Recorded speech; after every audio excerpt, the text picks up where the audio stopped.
Y aquí ya estamos de lleno con el doctor Jorge Jalil Milad, cardiólogo, experto en hipertensión arterial, presidente de la Sociedad Chilena de Hipertensión Arterial. Doctor Jalil, muy bienvenido, muchas gracias por estar aquí hoy.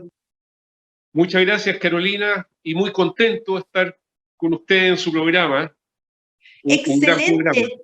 Sí, bueno, primero que nada tengo que preguntarle por usted, por su carrera, por su trayectoria. Es admirable que esté en todos los frentes, clínico como cardiólogo residente, de investigación, pero además como presidente de la Sociedad de Especialistas en Hipertensión. ¿Cómo lo hace? ¿Cómo fue este enamoramiento por esta enfermedad, por la hipertensión que es tan prevalente en nuestro país? Mire, Carolina, cuando yo estaba formándome como internista, estaba haciendo mi residencia, en ese momento me gustaban muchas cosas, como cuando uno se está preparando para formarse como especialista, y me Claro. atrajo la cardiología. Y de la cardiología, digamos, me atrajo la insuficiencia cardíaca, porque había muchos pacientes con insuficiencia cardíaca en ese momento, y partí a estudiar un poco más de cómo avanzar en nuestros conocimientos, y partí a estudiar insuficiencia cardíaca, pero me encontré con modelos experimentales que en realidad estaban enfocados en cómo se modifica el corazón con la hipertensión y qué es Claro. lo que le pasaba y cómo yo podía regresar eso. Y ahí entré al tema de la hipertensión, además de la falla cardíaca. Esto fue en un periodo largo, yo estudié en la Universidad de Chile, después me formé como internista en el Hospital Salvador y después como Claro. cardiólogo en la Universidad Católica. Pude salir al extranjero a hacer investigación por aproximadamente 2 años y medio y volví como académico a la Universidad Católica, al Departamento de Enfermedades Cardiovasculares, donde estoy hasta este momento. Y ahí he desarrollado mi línea de investigación en esto que se llama remodelado cardíaco, que significa en el fondo cómo se modifica el corazón en relación a distintas enfermedades, en nuestro caso, en relación con la hipertensión arterial. ¿Y Sí, esto es muy notable porque las personas no hacen esa relación tan clara entre la enfermedad hipertensiva, que las personas creen que es como ya controlarlo con una pastilla, tomar la pastilla, pero ni siquiera controlar si esa pastilla les hace el efecto correspondiente, y no saben que durante muchos años el corazón va abusando los efectos de esto y termina finalmente en arritmias y en una falla del corazón. Yo le voy a pedir, doctor Jalil, que lo explique, pero de la manera más simple para que todos podamos entender por qué es importante la hipertensión, cuán prevalente es en Chile, porque yo me quedé con las cifras de la Encuesta Nacional de Salud en que eran 3.600.000 personas hipertensas. ¿Sí? ¿Puede ser así tanto? Y un 3% de personas con insuficiencia cardíaca, ¿se ha actualizado esa cifra? Bueno, en realidad las cifras son de prevalencia en la población general, es 27%. Pero, por ejemplo, después de los 65 años, 3 de cada 4 personas son hipertensas. Oh, Eh, y es una enfermedad crónica, esa cosa es importante también. Una enfermedad crónica significa, y eso de repente cuesta asumirlo como paciente, porque como es una enfermedad que inicialmente produce muy pocos síntomas, muy pocas molestias, la gente de repente cree que es algo banal. Entonces, esto no es como cuando uno trata una neumonía o un resfrío, que uno da un tratamiento por un periodo de 7, 15 días y se acaba la enfermedad. Esas son enfermedades agudas. Esta es una enfermedad crónica que requiere habitualmente tratamiento de por de por vida. vida, de por Ahora, vida, claro.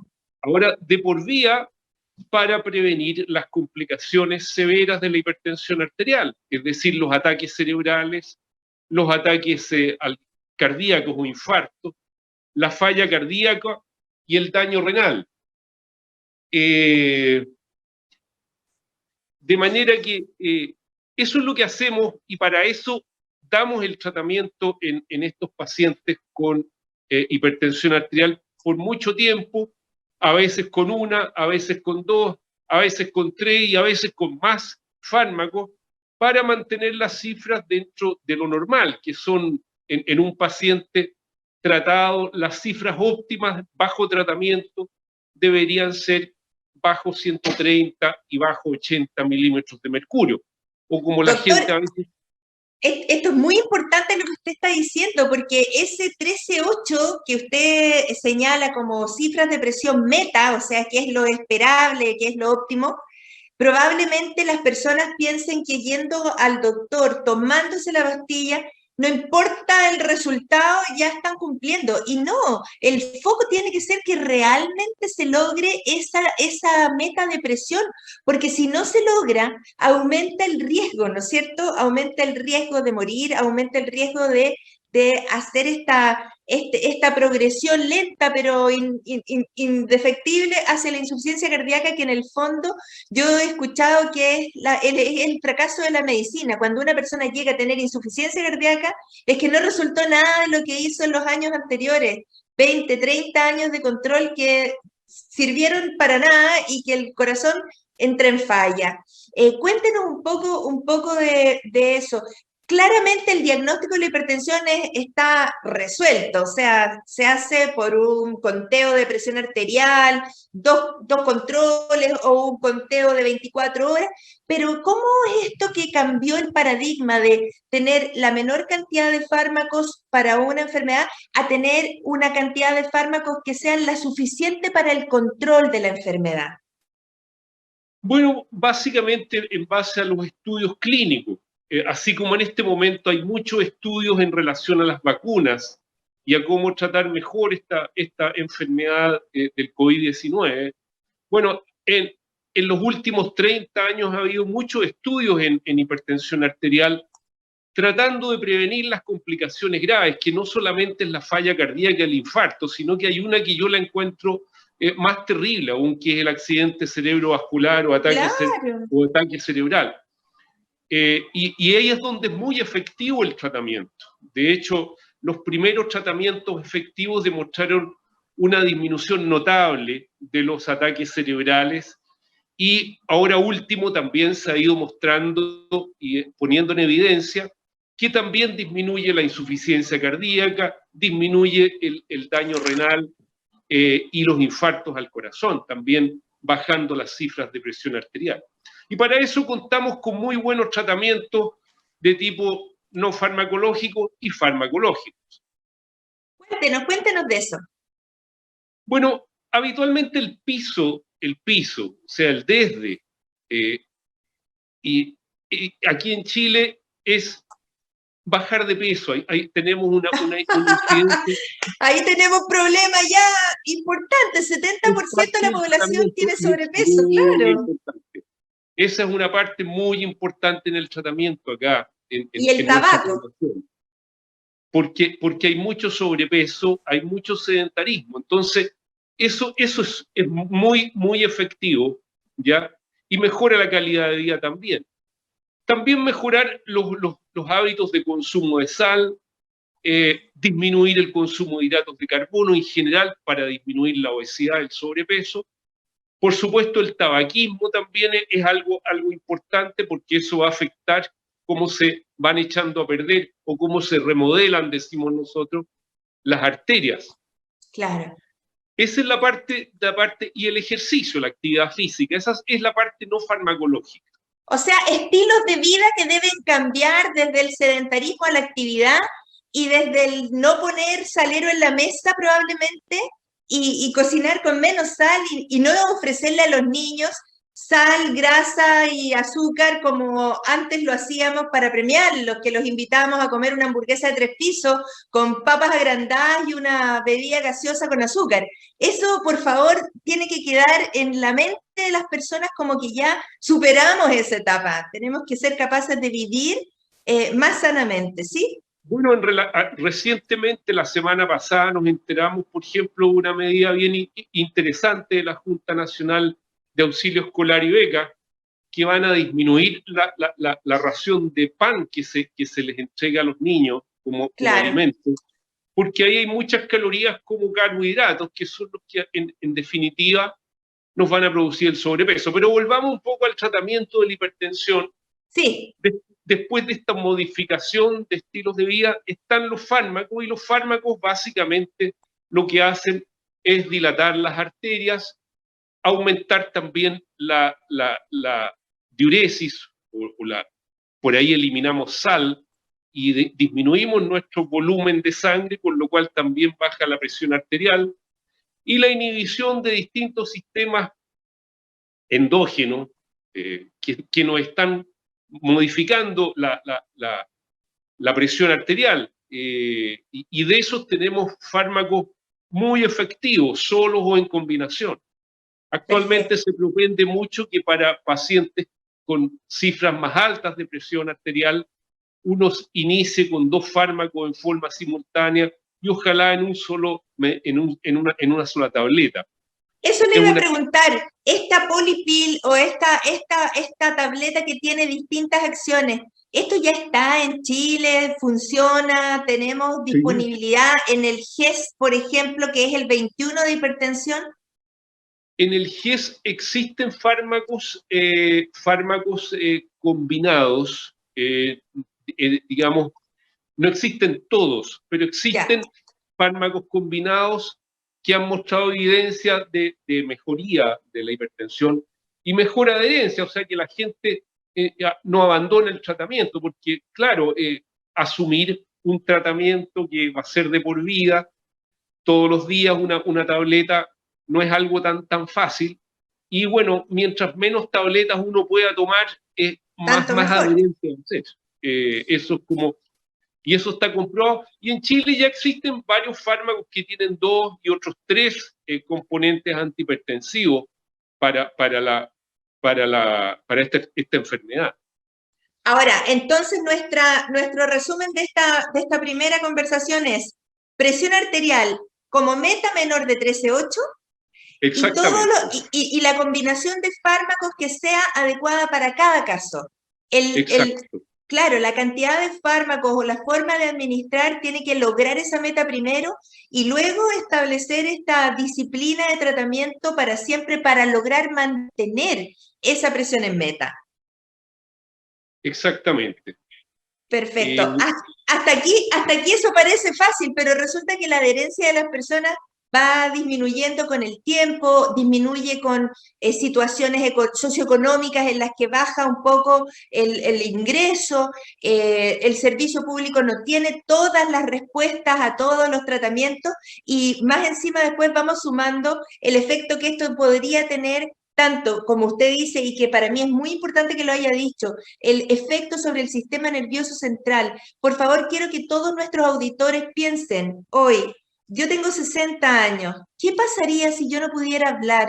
Si no fuera capaz de comunicarme, si tuviera una hemiplegia, un lado completamente paralizado, si tuviera que depender de otros para que me llevaran en el auto a mi trabajo o simplemente no pudiera tener trabajo. Eso es lo que es un accidente cerebrovascular si no se cuida la persona, sus factores de riesgo como la hipertensión arterial.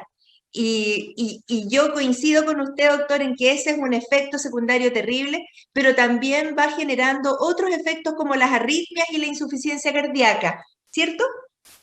Así es. Y eso significa tratamiento de por vida, además anticoagulante y además de otras naturalezas. Bueno, quería tomar un poco algo que usted dijo cuando uno no tiene tanto acceso por distintas razones. En estos últimos años ha sido la pandemia que ha dificultado el acceso a atenderse, a ser atendido por su doctor, por su equipo de salud. Bueno, de las cosas importantes que la gente es importante que implemente, es la medición en la casa de la presión arterial. Exacto. Actualmente existen aparatos que no son de precio tan alto para tomarse la presión. No es necesario tomársela todos los días, yo siempre les digo 2 veces a la semana, y mantener sus propias, digamos, cifras en un cuaderno de registro de su presión arterial. Eso es muy útil como como eficacia del tratamiento también. Perfecto. ¿Y funciona en la hipertensión arterial la telemedicina? O sea, ¿esto podría ya como normalizarse esta atención a distancia en este tipo de patología? Yo creo que en ciertos aspectos sí, en ciertos aspectos sí. Está la medición objetiva de la presión arterial que uno en realidad cuando hace telemedicina le dice al paciente que se la tome y uno da fe de esas cifras de presión, que sirven, o sea, cuando la gente ya está habituada a hacerlo, son cifras confiables. Perfecto. Ahora, en el sistema público, una de las organizaciones que nosotros tenemos para poder darle tratamiento a las personas es que la gente vaya a buscar sus medicamentos. ¿Usted cree que en algún minuto a través de la telemedicina pudiéramos hacer el control a distancia y además enviarle los medicamentos a la casa a las personas para disminuir un poco esa presión presencial en los sistemas públicos de salud? Mire, no veo por qué no. No veo por qué no, sobre todo en algunos grupos de pacientes. ¿Ya? Los pacientes con menos enfermedades colaterales, menos complicados, eso podría ser. No veo por qué no. Claro, y esto se asocia a mayor prevalencia de diabetes. ¿A qué otras enfermedades suele asociarse la hipertensión?